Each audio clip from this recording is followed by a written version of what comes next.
A young man sits inside an apartment in Louisiana. It's late. The night is quiet. But something isn't right. Just hours earlier, his own sister had noticed it. He wasn't acting like himself. Normally, he was full of energy. He joked around. He laughed. He always had something to say. But on this day, he was different.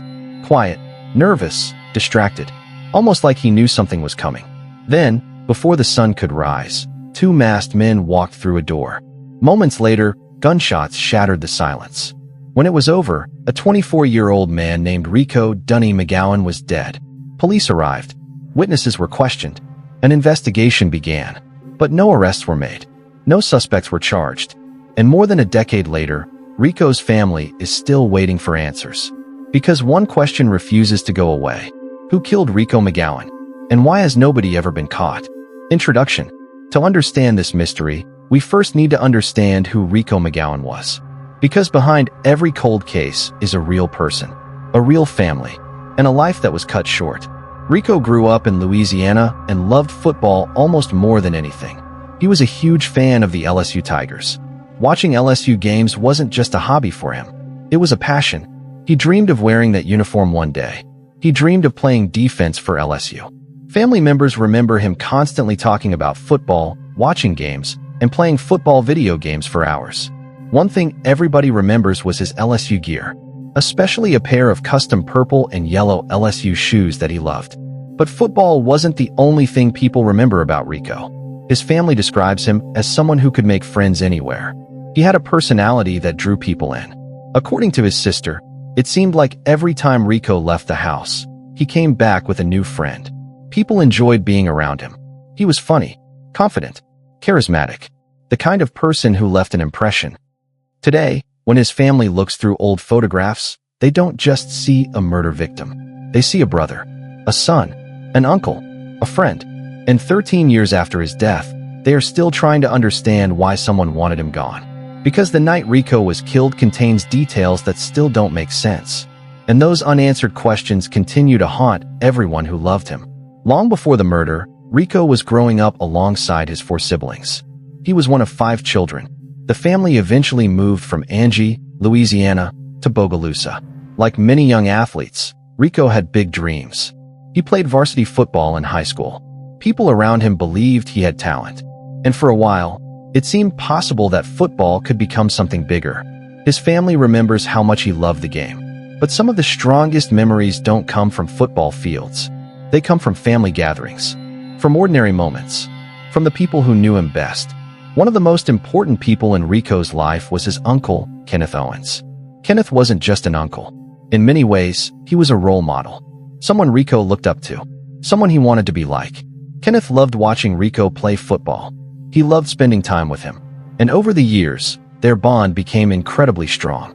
When Rico eventually became an uncle himself, he tried to have the same positive influence on younger family members. He wanted to be remembered the way he remembered Kenneth.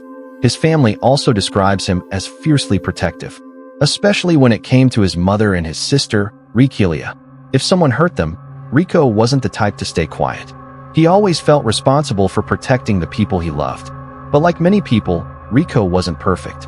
His family openly admits that he sometimes ran with a rough crowd.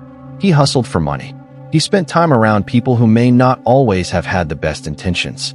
That doesn't define who he was, but it does raise an important question. Could those connections have put him in danger?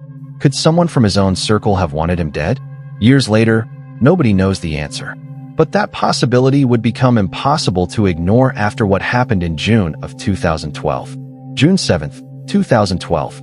At first, it seemed like an ordinary day. Rico's sister, Rico, went to visit him. She had seen him countless times before. She knew his personality. She knew his moods. And almost immediately, she noticed something strange. Something was off. Rico wasn't talking much. He wasn't laughing. The usual energy that filled every room he walked into was gone. He seemed distracted, uneasy, like something was weighing heavily on his mind. Rico tried talking with him, but he remained distant. Looking back, she would never forget that feeling, because that visit would become the last time she ever saw her brother alive. Hours passed. Night turned into morning. And as June 8th began, Rico was inside an apartment in the Sunset Acres apartment complex in Bogalusa. Then everything changed. According to witness accounts, two masked men entered the apartment. What happened next unfolded in seconds. Gunshots erupted. Chaos followed.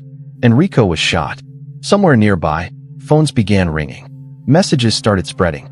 People were trying to understand what had happened. Then a text message reached Rico. Her brother had been shot. At first, it must have felt impossible to process. Just hours earlier, she had been sitting with him. Now she was hearing that he might be gone. Holding her two young children, she called 911, trying to make sense of a nightmare that was suddenly becoming real. Police responded. Investigators began asking questions. Witnesses existed. People had reportedly seen parts of what happened. On paper, it seemed like detectives should have had somewhere to start. But almost immediately, the investigation began to stall. No suspect emerged. No clear motive was identified. No breakthrough arrived. Days turned into weeks. Weeks turned into months. And the case remained stuck. Despite the violence, despite the witnesses, even though a young man's life had been taken, the answers never came. As investigators searched for clues, one detail stood out. A detail that still raises questions today. The killers didn't just take Rico's life. They took something else.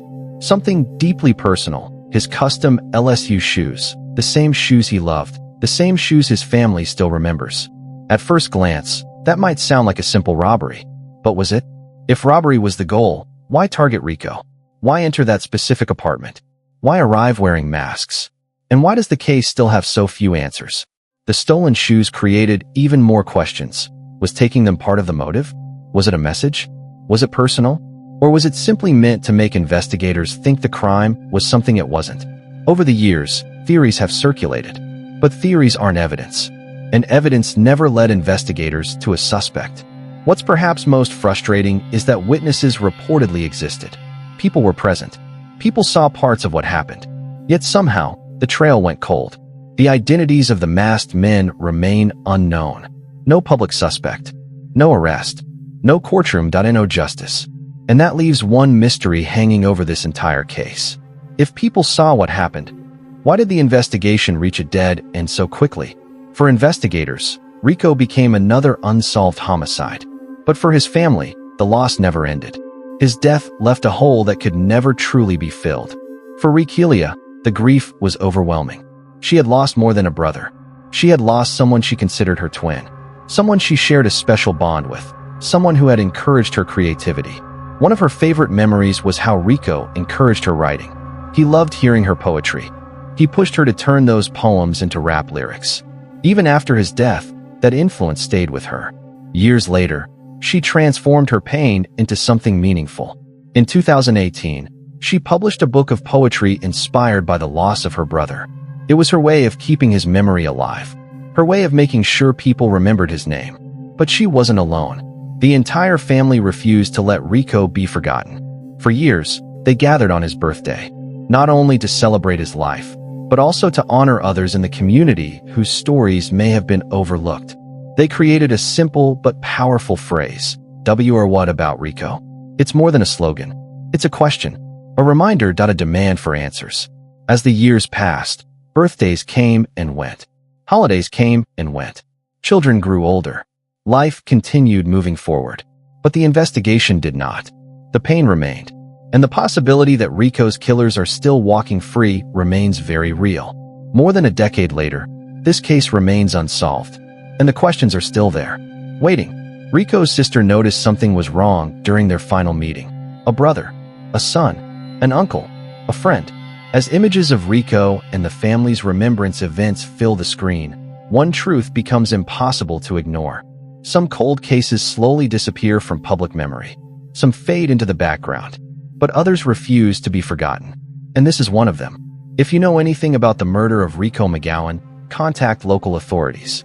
And if stories like this matter to you, consider subscribing for more unsolved cases that still deserve answers. Because somewhere out there, the truth still exists. And Rico's family is still waiting for it.